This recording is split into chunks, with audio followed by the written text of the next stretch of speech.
So that's how you can build them up. So that's a PCM sound, 2 sawtooths doing different things. Now, okay. So if you want that sawtooth that's coming up, let's make that not a sawtooth. So we go to, again, back to oscillator parameter. Let's make it, see what square wave sounds like. Bit of pulse width and a bit of modulation.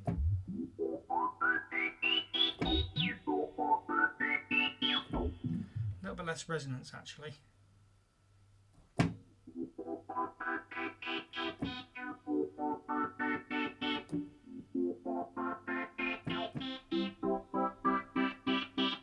So that's a bit smoother. Look at that sawtooth. Let's give that a bit of fatness. Just play for variation.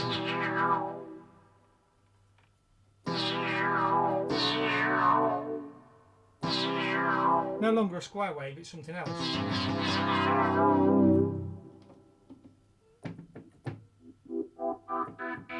And let's move the pitch of oscillator 1 up an octave. So now you've got that, and that. All three together.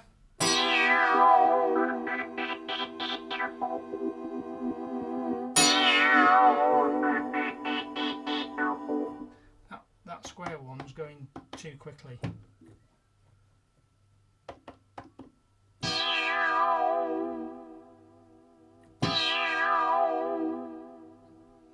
So that one I'm going to just raise the low level a bit.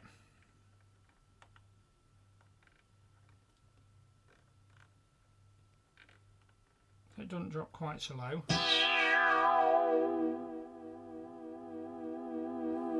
Better.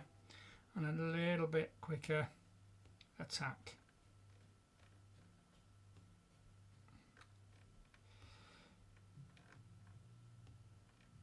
So. Better.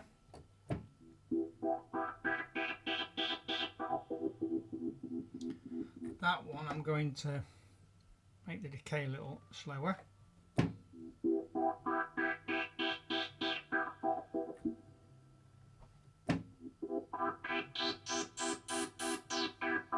Okay, now let's put them together.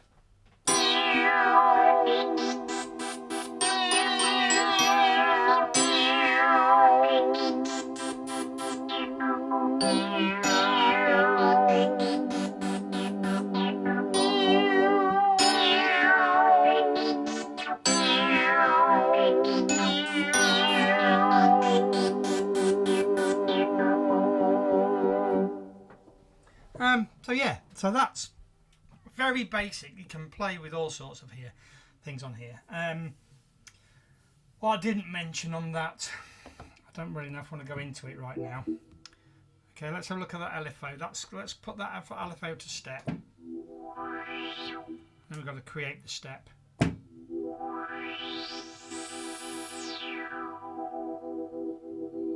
Okay, on these I'll just show you this quickly. You've got loads of different curves. So if we select step 6, curve 1 is just basic, and curve 2 is half step, then it's leading half, curve 3 is the back half, then you've got 2 halves, and you've got one in the pulse in the middle, you've got an even smaller pulse, you've got ramp up, you've got double ramp ups, you've got triple ramp ups, quad ramp ups, then you've got ramp downs, the same.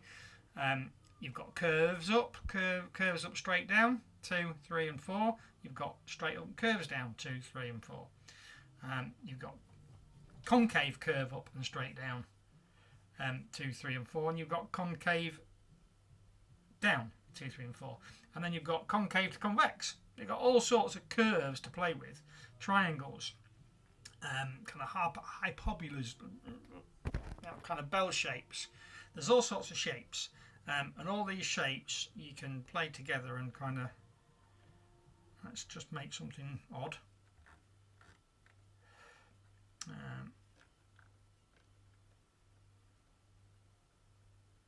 Just looking just to make some. Okay, let's make that step 8 so we're not playing with everything. Let's make it 6 so we're not playing with anything. And and let's set it to step LFO, and at the moment, yeah, amp depth. Amp depth works for me. So we get.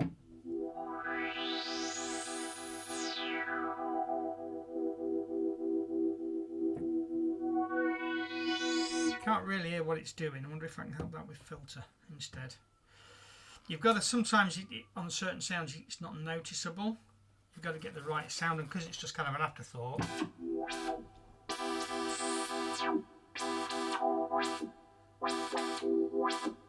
Let's ram the filter all the way up. Down a little bit.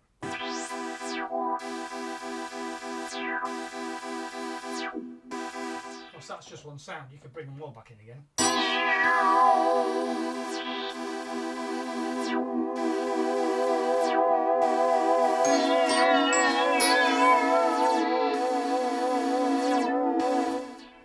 So yeah, that's just playing. So that's with 3 partials, 2 VA and a PCM, going through separate filters, each going through separate filters, each with a separate LFOs. You haven't even gone into the structures of ring mods, syncs, etc. We haven't played with some of the commons, the legatos, the monis. We've only played with ADSR, the 2 envelopes. So yeah, we haven't touched super saws or noises. We haven't really looked at the PW depths apart from fleetingly. We haven't looked at the pitch envelope at all. It speaks for itself. Filters we've done. Amp envelope we haven't really done, but obviously you can do volume fade-ins. The destination of the matrix, and obviously, like I said, you've got a partial EQ. So you can EQ each part of that tone differently. So yeah, hasn't got the modulation capabilities of a Hydra synth or a Peak or a Rev 2, in the fact it hasn't got 4 LFOs per voice, if you like. If you're routing all your partials through the same thing, you've only got 2 LFOs, an amp envelope, a filter envelope, and a pitch envelope. So there's no specific modulation envelopes, although you can use those envelopes as mod envelopes in the matrix, and you've only got 2 LFOs, not 3s and 4s or 5s that some of those other synths have. What you have got is that ability to put each individual oscillator through its own separate filter with its own LFOs. So actually, if you look at something like a Rev 2, it's got 2 oscillators and a sub. This, you've got 4 oscillators, but each oscillator can go through its own filter and have 2 LFOs each. So you have potential to have 8 LFOs, 4 of which can be step, running within one tone, and all of them going through their own filters, different models, different passes.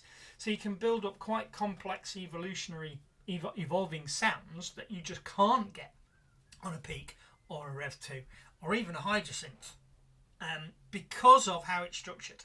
So yeah, it has a lot of positives going and a lot of negatives, and this is why, as I said on the forum, and one thing that's driven this was asking for a deep dive. That while it's not, it's got very nice filters. They're very smooth. They're very rich. There's lots of waveforms. There's no wavetables. There's none of that mangling stuff that Hydra synth does. It hasn't got some of the sequencing abilities of some of the other dedicated synths, hasn't got the knob to knob control that they have, but what it does have is quite unique to Roland. It's not unique to Phantom. A lot of Roland synths do work in a similar way, but it's got a unique way of running those partials through the filters. So as a complement, if you were to pick, I wouldn't say a Rev 2 necessarily. I would say something like a Quantum or the Iridium or the Hydra synth, something that's wavetably quite modern, has got loads and loads and loads of modulation sides of life, and pair it with this, which has got decent VA and that different way of generating movement with the various filters. You've got a very, very good mix of sound design choices, which you maybe wouldn't have if you had a Rev 2 and a Nord, because at the heart of it, they're both going to work the same way. Yeah, sure, they've got the idiosyncrasies, but you're still putting 3 oscillators through a single filter, bloody, bloody, blah. For what it's worth, I've considered a Hydrosynth on several occasions. I've considered a Rev 2 on several occasions, and an Iridium. My rig is a live rig, it's not a studio rig, and I've got a small room, as you can see. There's not a lot of space in here. You know, that's 2 point something meters, and I've got my guitar rigs as well to worry about. Guitars on the wall and speakers under the desk and an Axe-Fx on the side, and my PC. So I'm stuck.